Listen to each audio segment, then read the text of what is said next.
Former Prime Minister John Howard and his long-serving Foreign Minister Alexander Downer issued a rare statement late last week warning against the Albanese government's recognition of a Palestinian state.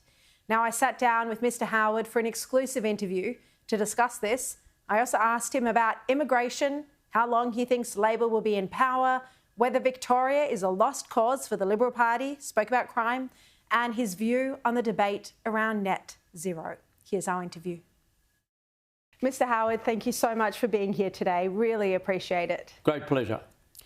Now, the Prime Minister Anthony Albanese will soon travel to the United Nations General Assembly, where he will vote to recognise a Palestinian state.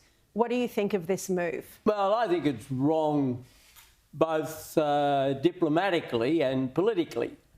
And what I've said recently with Alexander Downer, who was Australia's longest-serving foreign minister and was an outstanding foreign minister in my government, and both of us, as long-standing friends of Israel, think that our Prime Minister has gone about this the wrong way.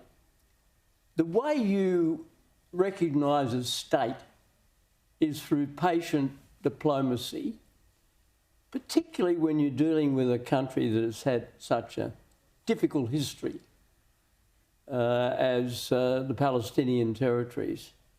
It's got to be remembered that the world is fixated at the moment on the tragedy of the war in Gaza, and it's awful. I am moved by pictures of people being carried to hospital and children starving. Of course that upsets me, upsets all of us.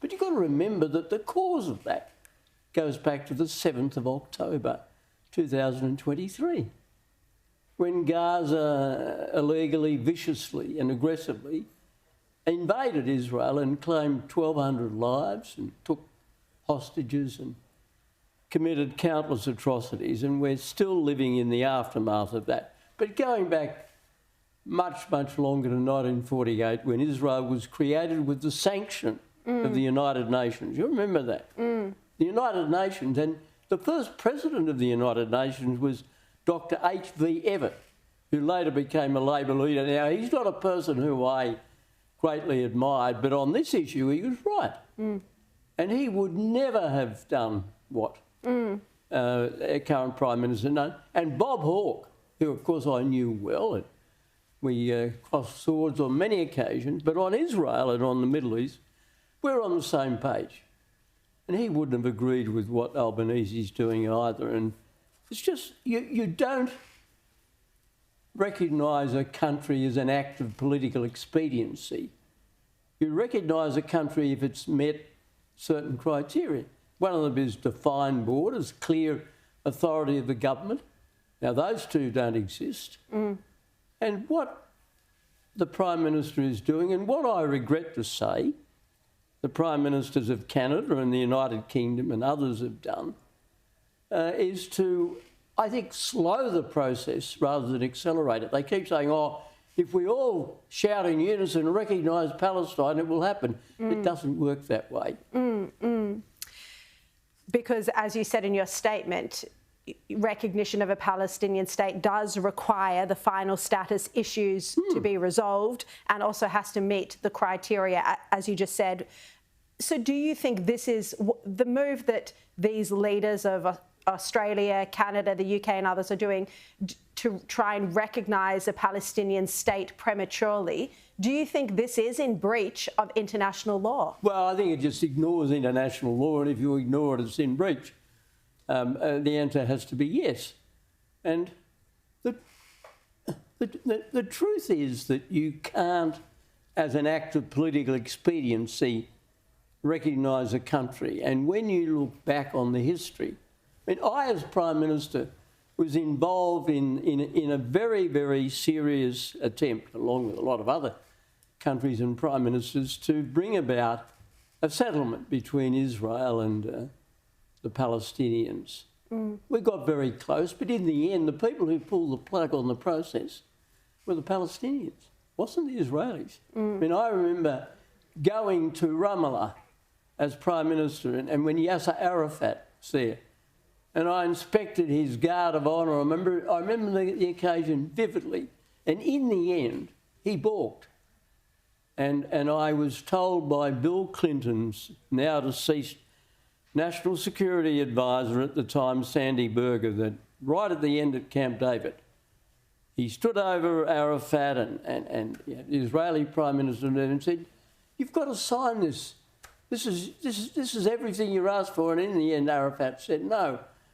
And why? Because Arafat was scared that the extremists, and he was pretty extreme, wouldn't accept it. Now, you've got to take risks for peace.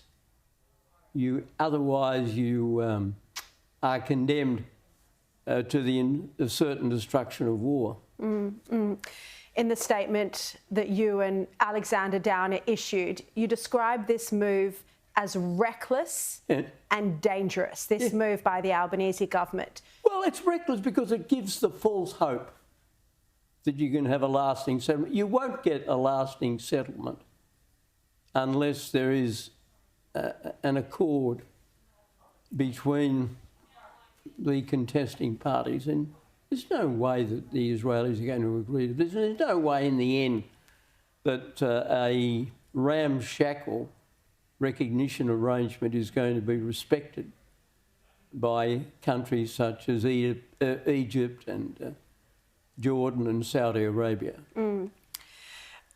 A couple of times while we've been talking, you've used the word political expediency. And I presume by that you're referring to the Western Sydney voting base of ministers like Tony Burke, Jason Clare and others. We've also seen people marching with terrorist flags across the Harbour Bridge and just in the weekly pro-Palestinian marches.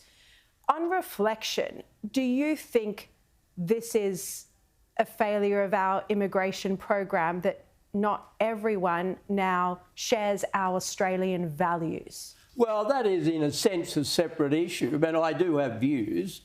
I'm strongly in favour of immigration. I think immigration has done wonderful things for this country. It continues. But when somebody comes to Australia, they've got to embrace Australian values. And it doesn't mean to say they all have to vote Liberal or Labor or Green or whatever. It just means that they have to embrace the democratic system in this country. And I do think that we have made the mistake of emphasising the tribalism of multiculturalism rather than the benefits of what you might call an inclusive, integrated society. I never thought there was anything particularly wrong with using old terms like integration and assimilation. Assimilation, to my mind, doesn't mean you forget your roots. I don't think for a moment that a person who was born in Italy or India should lose sight of that fact. I mean, I've never met a multicultural man or woman. I've met plenty of bicultural. And I had a wonderful Chief of Staff, Arthur Sinodinos, who many know well and respect. He was a magnificent Chief of Staff. He was as Australian as a gum tree. He was born in Newcastle, but he had very deep roots with his Greek heritage. Now, that's terrific. But, I mean, that's true of so many